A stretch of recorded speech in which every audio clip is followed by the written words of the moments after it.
के जो भी है, मेरा पास टिकट के लिए पैसा नहीं था, लेकिन फिर भी मैं पास्टर के पास आके पास्टर मैं न जाएगा बोल के मैं मेरा नाम दिया. ഞാൻ ദൈവത്തിൽ പൂർണ്ണമായി ആശ്രയം വെച്ചു. ദൈവം ആ വഴി തുറക്കുമെന്നുള്ള പൂർണ്ണമായ വിശ്വാസം വെച്ചു. ടിക്കറ്റിനുള്ള പൈസ എൻ്റെ ഇല്ലായിരുന്നു. ഞാൻ പാസ്പോർട്ട് പറഞ്ഞ് ഞാൻ കൺവെൻഷന് വേണ്ടി പേര് കൊടുക്കുകയാണ്. मेरा खुदा को मैं धन्यवाद करती हूँ. जब मेरे को टिकट करने का टाइम आ गया तो मेरा पैसा जितना चाहिए था मुझे टिकट के लिए उससे भी ज्यादा मेरे को पैसा मिला. ഞാൻ ദൈവത്തിന് നന്ദി കൊടുക്കുന്നു. ടിക്കറ്റ് എടുക്കേണ്ട സമയമായപ്പോൾ എനിക്ക് വേണ്ടതിലും അധികം പൈസ ലഭിക്കാനിടയായി തീർന്നു. और अपन सबको धन्यवाद करती हूँ. ദൈവനാമത്തിന് മഹത്വം ഉണ്ടാകട്ടെ. और 25 साल पहला मैं एक हिंदू परिवार से आई हूँ. ഞാൻ ഏകദേശം 25 വർഷങ്ങൾക്ക് മുമ്പായിട്ട് ഒരു ഹിന്ദു കുടുംബത്തിൽ നിന്നും രക്ഷിക്കപ്പെട്ടതാകുന്നു. मेरा बाप पुजारी था. എൻ്റെ പിതാവ് ഒരു പൂജാരിയായിരുന്നു. बहुत कठोर पुजारी. വളരെ ഉഗ്രമായ ഒരു പൂജാരിയായിരുന്നു. लेकिन मेरा बाप जो धर्म कर रहे था, लेकिन मेरा दिल में संतुष्ट नहीं था. उसमें मुझे कुछ न कुछ तो घटी कमी है, इसमें पूरा नहीं है, ऐसा मुझे लगता था. എൻ്റെ പിതാവിൻ്റെ ആ മതത്തിലെ മാർഗത്തിൽ എന്തോ ഒരു കുറവുള്ളതായി തോന്നി. അതിൽ എനിക്ക് ഒരു സന്തോഷമുള്ളതായി എന്തോ ഒരു കുറവുള്ളതായി എനിക്ക് തോന്നിക്കൊണ്ടിരുന്നു. क्योंकि मेरा बाप मैं देखता था वो बहुत पुजारी भी है. दूसरा जो बीमारी लेके आता ना, वो हम लोग हिंदू में तो बीमारी मेरा बाप के पास लेके आता था. मेरा बाप कुछ ऐसा मंत्र करके ठीक करके बीमारी को घर में भेजता था, ठीक करके भेजता था. फिर भी मेरा दिल में मेरे को संतुष्ट नहीं था. ഹിന്ദു മതത്തിൽ ഇങ്ങനെ ആരെങ്കിലും രോഗികളായി കഴിയുമ്പോൾ എൻ്റെ പിതാവ് പൂജാരിയായതുകൊണ്ട് പൂജാരിയായ പിതാവിൻ്റെ അടുക്കൽ വരുമ്പോൾ മന്ത്രം ചെയ്ത് എന്തെങ്കിലുമൊക്കെ ചെയ്തു കൊടുക്കും. അങ്ങനെ അവരുടെ രോഗത്തെ മാറ്റി കൊടുക്കുന്നത് ഞാൻ കണ്ടിട്ടുണ്ട്. എന്നാലും എനിക്കതിലൊരു പൂർണ്ണമായ തൃപ്തി വന്നില്ല. क्योंकि 20 साल का उम्र में मेरा दीदी का मृत्यु हुआ था. കാരണം 20ാമത്തെ വയസ്സിൽ എൻ്റെ മൂത്ത ചേച്ചി മരിച്ചുപോയി. मेरा बाप ने वो बेटी को बचाने के लिए बहुत कोशिश किया था. उसका बड़ा बेटी था. അതിൻ്റെ പിതാവിൻ്റെ മൂത്ത പുത്രിയായിരുന്നു. ആ പുത്രിയെ രക്ഷിക്കാൻ പിതാവ് കഴിയുന്നതും ശ്രമിച്ചു. हॉस्पिटल, डॉक्टर, उसका पूजा, उसका भगवान सबको उसने बहुत वो किया, लेकिन बचा नहीं सका. ആശുപത്രിയിൽ പോയി ഡോക്ടർമാരുടെ അടുക്കൽ പോയി തന്റെ പൂജകളും മന്ത്രവാദങ്ങളൊക്കെ ചെയ്തു. എങ്കിലും രക്ഷിപ്പാൻ കഴിഞ്ഞില്ല. मेरा दिल में एक सवाल था. मेरा बाप इतना, मैं बचपन से देखी आया, इतना धार्मिक है, क्यों उसने बेटी को नहीं बचा सका? वो दूसरा लोग को बचा के ठीक करके भेजता है बीमारी, क्यों वो खुद का बेटी नहीं बचा सकता? वो प्रश्न था मेरा दिल में. എൻ്റെ പിതാവ് മറ്റുള്ളവരുടെ രോഗങ്ങൾ മാറ്റിക്കൊടുക്കുന്നു, അവർക്കെല്ലാം പ്രശ്നങ്ങൾ മാറ്റിക്കൊടുക്കുന്നു. എന്തുകൊണ്ട് തന്റെ സ്വന്തം മകളെ ജീവിക്കാൻ കഴിഞ്ഞില്ല എന്നുള്ളൊരു ചോദ്യം എൻ്റെ മനസ്സിൽ വന്നു. इतना धर्म करने के बाद में मिलने वाला खुदा किधर है बोल के मैं ढूंढता था. ഇത്രയും വലിയ ഭക്തിയോടെല്ലാം കാര്യങ്ങൾ ചെയ്തിട്ടും ഒരു ദൈവം കേൾക്കുന്നില്ല എന്നുള്ള എവിടെയാണെന്നുള്ളൊരു ചോദ്യം എന്നിൽ വന്നു. सच्चा खुदा को ढूंढने का सिलसिला में मैं बहुत धर्म में भाग लिया. ഒരു സത്യ ദൈവത്തെ അന്വേഷിച്ചുകൊണ്ട് പല മതങ്ങളിൽ ഞാൻ അന്വേഷിച്ചു ചെന്നു. मुझे सच्चा खुदा किधर भी नहीं मिला. എനിക്ക് ഒരിടത്തും ആ സത്യ ദൈവത്തെ കണ്ടെത്തുവാൻ കഴിഞ്ഞില്ല. मेरा दोस्त मिलने के लिए मैं पेंटिकोस्ट चर्च में पहुंच गया. ഞാൻ എൻ്റെ സുഹൃത്തിനെ കാണേണ്ടതിന് ഒരു പെന്തിക്കോസ്റ്റ് ചർച്ചിൽ പോയി. मुझे किसी ने उधर बुलाया नहीं था. എന്നെ ആരും അവിടെ വിളിച്ചുകൊണ്ട് പോയതല്ല. यीशु के बारे में किसी ने सुनाया नहीं था. യേശുവിനെ പറ്റി ആരും എന്നോട് പറഞ്ഞിരുന്നില്ല. बाइबल क्या है मुझे मालूम नहीं था. ബൈബിൾ എന്താണെന്ന് എനിക്ക് അറിയത്തില്ലായിരുന്നു. यीशु कौन है मुझे मालूम नहीं था. യേശു ആരാണെന്നും എനിക്ക് അറിയത്തില്ലായിരുന്നു.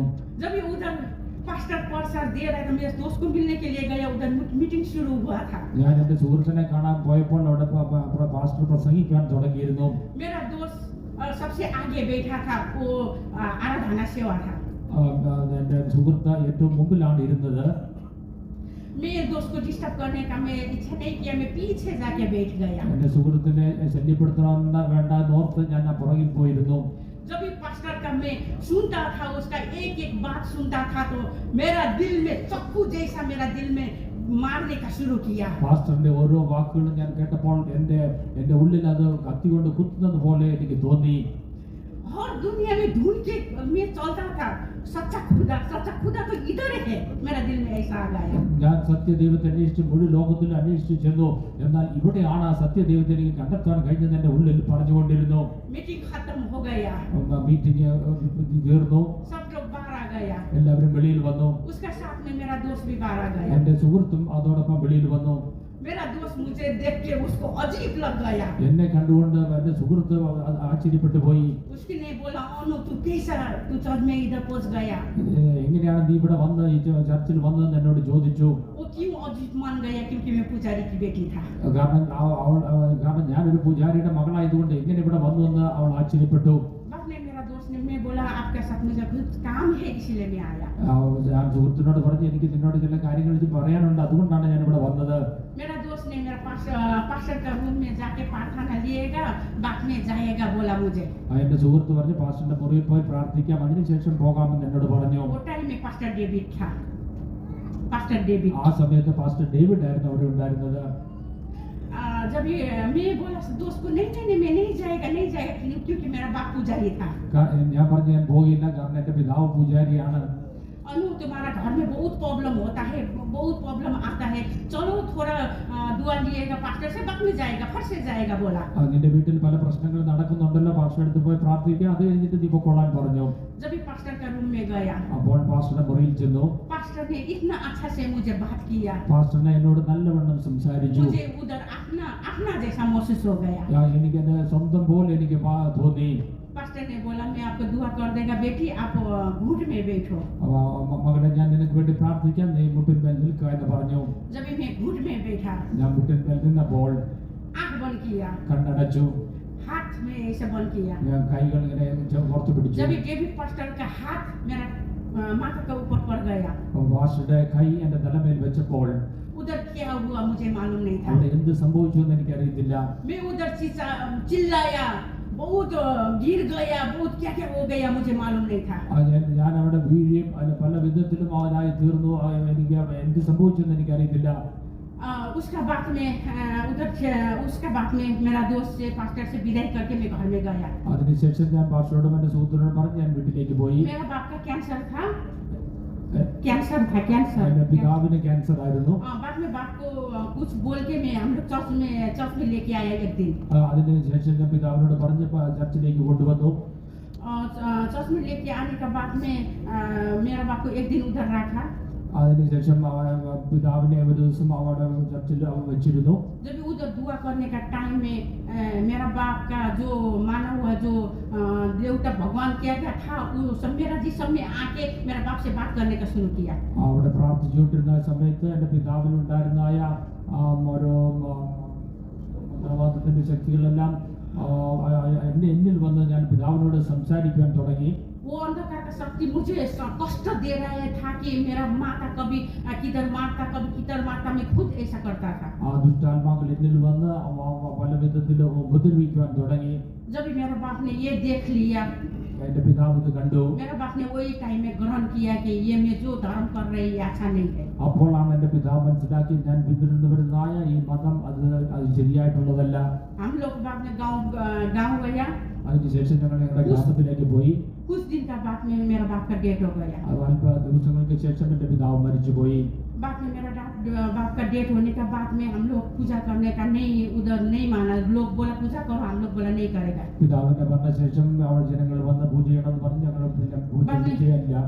गांव का लोग हम लोग को बोला तुम लोग पूजा नहीं करेगा तो गांव छोड़ के जाओ। അവിടുത്തെ ഗ്രാമത്തിലെ ജനങ്ങൾ പറഞ്ഞു നിങ്ങൾ പൂജ ചെയ്യുന്നില്ലെങ്കിൽ ഈ ഗ്രാമം വിട്ടു പോയിക്കൊള്ളുക. जो दिन बाप का डेथ हो गया वो दिन हम लोग 5 बहन और माँ गांव छोड़ दिया। പിതാവ് മരിച്ച അതിനുശേഷം 5 സഹോദരിമാരും ഞങ്ങളുടെ അമ്മയും ഞങ്ങളുടെ ഗ്രാമം വിട്ടുപോയി. हम लोग को मालूम नहीं था किधर जाएगा क्या जाएगा किधर जाएगा। जो खुदा के लिए हम लोग गांव छोड़ रहे सब कुछ छोड़ रहे, वो खुदा है कि नहीं वो भी मालूम नहीं था। ഞങ്ങൾ എവിടേക്ക് പോകുന്നു, എങ്ങനെ എവിടെ പോയി എന്ത് ചെയ്യുന്നു ഞങ്ങൾക്ക് അറിയത്തില്ല. കർത്താവിന് വേണ്ടി ഞങ്ങൾ പോയാണ്, അങ്ങനെ എവിടെ പോകുന്നു അറിയാതെ ഞങ്ങൾ പുറപ്പെട്ടു. वो टाइम में हम लोग मट्टी का एक घर छोड़ा था खुदा के लिए। ഞങ്ങൾ മണ്ണിന്റെ ഒരു വീട് ഞങ്ങൾ ദൈവത്തിന് വേണ്ടി വിടുകയുണ്ടായി. मेरा पाँव में जूता नहीं था, खाली पाँव गांव छोड़ दिया। എന്റെ കാലിൽ ചെരുപ്പ് ഉണ്ടായിരുന്നില്ല, കാലിൽ ചെരുപ്പില്ലാതെയാണ് ഞങ്ങൾ ഗ്രാമം വിട്ടു പോയത്. अभी वही गांव में बहुत बड़ा सीमेंट का हम लोग का 4 घर खुदा ने दिया। ആ ഗ്രാമത്തിൽ തന്നെ സിമന്റ് കൊണ്ടുള്ളായ വലിയ 4 വീടുകൾ ഉണ്ടാക്കാൻ ദൈവം ഞങ്ങളെ സഹായിച്ചു. वही गांव में फेदुम है ആ ഗ്രാമത്തിൽ ബേത്തോമുണ്ട്. और विश्वासी लोग भी बहुत उधार में आ गया में सब लोग। അനേക വിശ്വാസികളും അവിടെ രക്ഷയിലേക്ക് കടന്നു വന്നു. और मैं छोटा दूसरा एक बोलती हूँ, ये 24 अगस्त 15 में मेरा कुवैत में एक दीदी को ब्रेन स्ट्रोक हुआ था। 2024 ഓഗസ്റ്റ് 15 എൻ്റെ ഒരു ചേച്ചിക്ക് കുവൈറ്റിൽ വെച്ച് ഒരു സ്ട്രോക്ക് ഉണ്ടായി.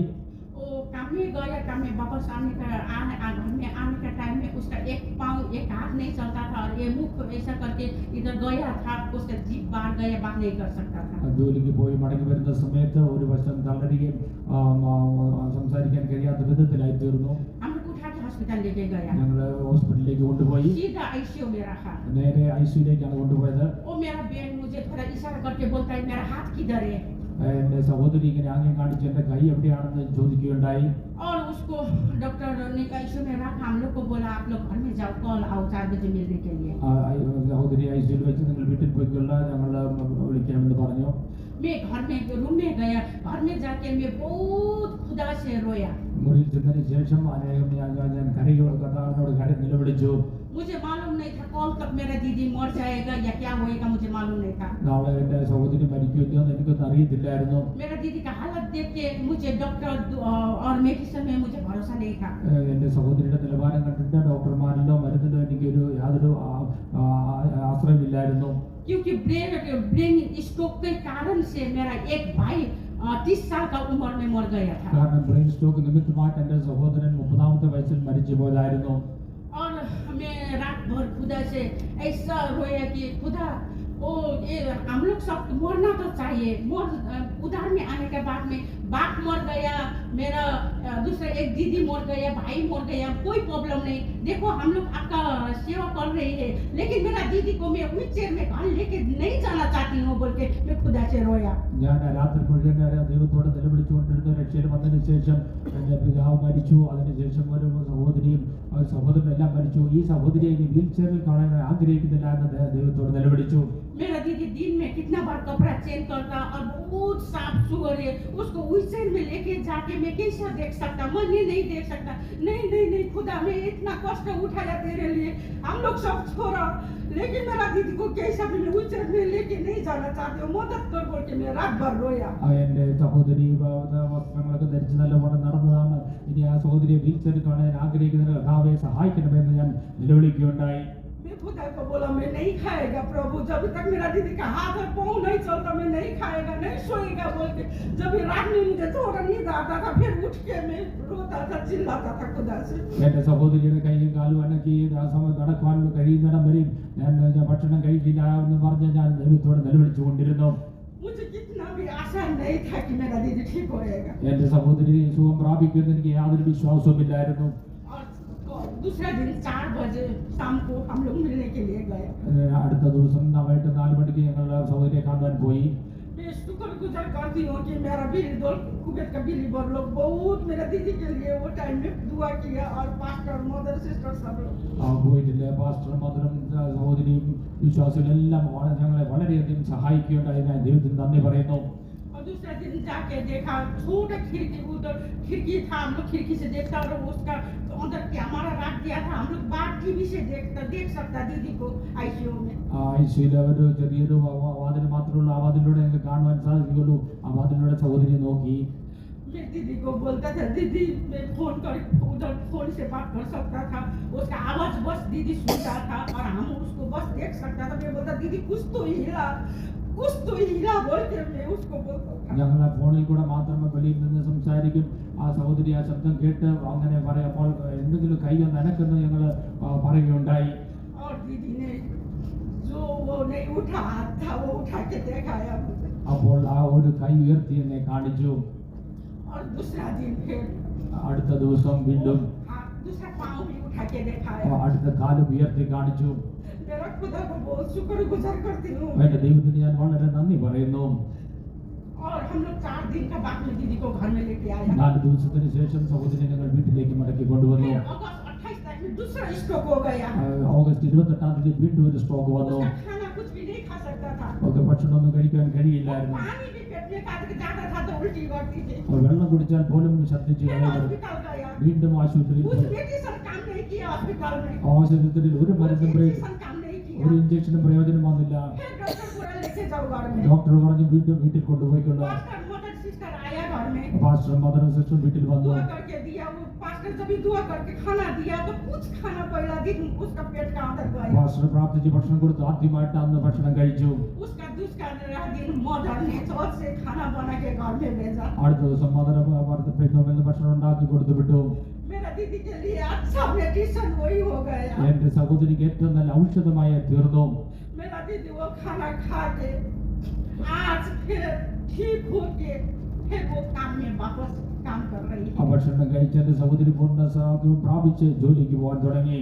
ऐसा मेरा जीवन गवाई 25 साल का अंदर बहुत है, लेकिन परमेश्वर को धन्यवाद करती हूँ। എന്റെ 25 വർഷ ജീവിതത്തിൽ ഇങ്ങനെ അനേകം സാക്ഷികൾ എനിക്ക് പറയാനുണ്ട്. ഞാൻ ദൈവത്തിന് നന്ദി പറയുന്നു. परमेश्वर ने मुझे सहायता किया और मदद किया, तो फिर मैं ये और मेरा सबको और मैं आत्मिक में आगे बढ़ने के लिए, मेरा फैमिली को सबको आशीष करने के लिए और खुदा मदद करना चाहिए। എനിക്ക് ആത്മീയമായി വളരുവാനും മുമ്പോട്ട് പോകാൻ എന്റെ ജീവിതത്തിൽ എന്നെ സഹായിക്കട്ടെ. നിങ്ങളുടെ പ്രാർത്ഥനയെ ചോദിച്ചോളൂ.